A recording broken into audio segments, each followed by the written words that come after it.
ತಾನೇ ಉಗ್ರ ರೂಪವನ್ನು ತಾಳುವಂತದ್ದು ಆಸಕ್ತಿ ಶಿವನಿಗೆ ಇದ್ದಿಲ್ಲ. ಶಿವನ ಜೀವನದಲ್ಲಿ ಒಂದು ಅಹಿತಕರ ಘಟನೆ ನಡೀತೈತಿ. ಎಂತ ಘಟನೆ ನಡೀತೈತಿ ಅಂದ್ರೆ ನಿಮ್ಗೆಲ್ಲ ಗೊತ್ತೈತಿ. ದಕ್ಷ ಬ್ರಹ್ಮ ಯಜ್ಞವನ್ನು ಮಾಡ್ತಾ ಇರ್ತಾನ, ಪಾರ್ವತಿ ಹೋಗಿರ್ತಾಳ, ಶಿವನಿಗೆ ಆಹ್ವಾನ ಇರೋದಿಲ್ಲ. ಎಲ್ಲ ನಿಮ್ಗೆಲ್ಲ ಗೊತ್ತಿರ್ತಕ್ಕಂಥ ಕಥೆ, ಅದೇನೆಲ್ಲ ನಾ ಹೇಳಕ್ ಹೋಗಲ್ಲ. ಯಜ್ಞ ಕುಂಡದಲ್ಲಿ ಪಾರ್ವತಿ ಆಹುತಿ ಆಗಿಬಿಡ್ತಾಳ, ಬಲಿ ಆಗಿಬಿಡ್ತಾಳ ಆಕಿ. ಇದನ್ನ ಶಿವನಿಗೆ ಗೊತ್ತಾಗತ್ತ, ನನ್ನ ಹೆಂಡತಿ ಪಾರ್ವತಿ ಯಜ್ಞದಲ್ಲಿ ಆಹುತಿ ಆಗ್ಯಾಳ ಅಂತಂದೇಳಿ ಶಿವನಿಗೆ ಗೊತ್ತಾಗತ್ತ. ಶಿವನಿಗೆ ಏನಾದ್ರೂ ಮಾಡಬೇಕಂತಕ್ಕಂಥ ಭಾವನೆ ಹುಟ್ಟುತ್ತ. ಆದ್ರೆ ಶಿವ ಯೋಗಿ ಆತ, ತಪಸ್ವಿ ಆತ. ಯೋಗಿಯಾಗಿರ್ತಕ್ಕಂಥ ಶಿವನಿಗೆ ಮನಸ್ಸಿನಲ್ಲಿ ಬರ್ತೈತಿ, ಏನ್ ಬರ್ತೈತಂದ್ರ ನಾನೇ ಉಗ್ರ ರೂಪ ತಾಳೋದು ಬೇಡ, ನಾನ್ ಉಗ್ರ ರೂಪ ತಾಳೋದು ಬೇಡ ಅಂತಂದೇಳಿ ಶಿವ ಏನ್ ಮಾಡ್ತಾನಂದ್ರ ತನ್ನ ನೆತ್ತಿಯಿಂದ ತನ್ನ ಒಂದು ಕೂದಲು ಎಳಿ ತೆಗಿತಾನ. ಎಷ್ಟು? ಒಂದೇ ಒಂದು ಕೂದಲು ಎಳಿ, ಒಂದು ಕೂದಲು ಎಳಿ ತೆಗೆದು ವೀರಭದ್ರೇಶ್ವರನನ್ನ ಸೃಷ್ಟಿ ಮಾಡ್ತಾನ ಶಿವ.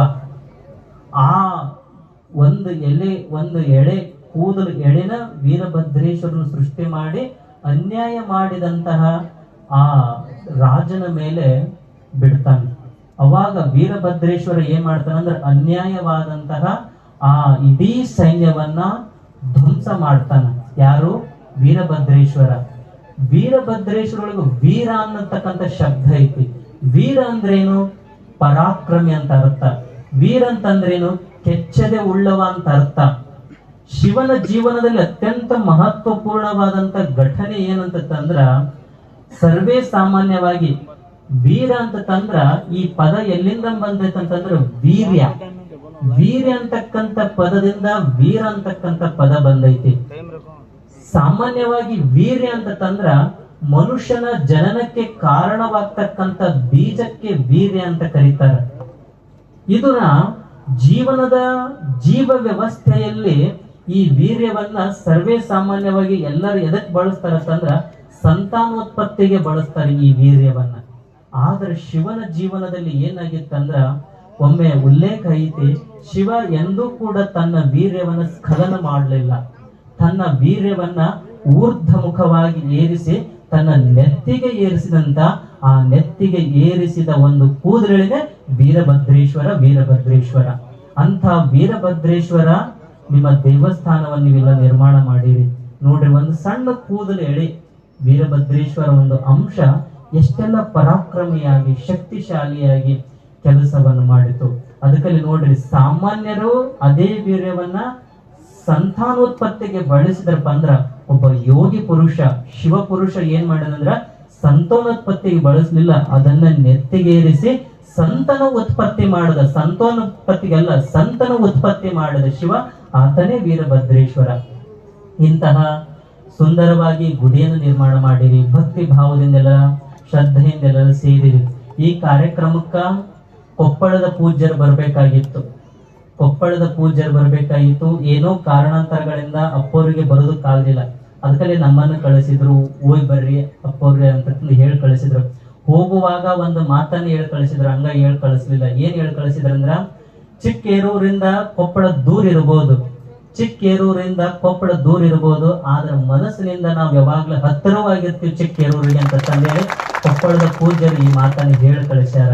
ಮತ್ತೆ ಒಂದು ಊರಿನ ನಿಜವಾದ ವೈಭವ ಅಂದ್ರ ಇದೆ ಅಂತ ನನಗೆ ಅನಿಸ್ತಾ ಇದೆ. ಯಾಕಂತಂದ್ರೆ ಒಂದು ಊರಿನ ನಿಜವಾದ ವೈಭವ ಯಾವುದ್ರ ಮೇಲೆ ನಿರ್ಭರ ಆಗತ್ತಂದ್ರ, ಏನು ಆ ಊರಿನೊಳಗಡೆ ದೊಡ್ಡ ಜಮೀನ್ದಾರರು ಇದ್ರಪ್ಪ ಅಂದ್ರ ಅದು ಆ ಊರಿನ ವೈಭವ ಏನು, ಅಥವಾ ಆ ಊರಿನ ದೊಡ್ಡ ಮಂದಿ ಸಾಹುಕಾರ ಮಂದಿ ಇದ್ರಪ್ಪ ಅಂತಂದ್ರ ಅದು ಊರಿನ ನಿಜವಾದ ವೈಭವ ಏನು, ಅಥವಾ ಆ ಊರಿನೊಳಗಡೆ 3, 4, 5 ಅಂತಸ್ತಿನ ಕಟ್ಟಡಗಳು ಇದ್ರಪ್ಪ ಅಂದ್ರ ಅದು ಆ ಊರಿನ ವೈಭವ ಏನು, ಅಥವಾ ಆ ಊರಿನೊಳಗಡೆ ಬಹಳಷ್ಟು ಗಾಡಿಗಳಿಗಿದ್ರಪ್ಪ ಅಂದ್ರ ನೀವು JCB ಟ್ರ್ಯಾಕ್ಟರ್ ಅಂತ ಅವೆಲ್ಲ ಇದ್ರಪ್ಪ ಅಂದ್ರ ಅದು ಊರಿನ ವೈಭವ ಏನು. ಒಂದು ಊರಿನ ನಿಜವಾದ ವೈಭವ ಯಾವುದ್ರ ಮೇಲೆ ನಿರ್ಭರ ಆಗತ್ತಂದ್ರ ಆ ಊರಿನಲ್ಲಿರತಕ್ಕಂಥ ಜಮೀನ್ದಾರರಿಂದಲ್ಲ, ಆ ಊರಿನಲ್ಲಿರ್ತಕ್ಕಂಥ ಸಾಹುಕಾರರಿಂದಲ್ಲ, ಆ ಊರಿನಲ್ಲಿರ್ತಕ್ಕಂಥ 4, 5 ಅಂತಸ್ತಿನ ಕಟ್ಟಡಗಳಿಂದ ಆ ಊರಿನ ನಿಜವಾದ ವೈಭವ ಅಲ್ಲ.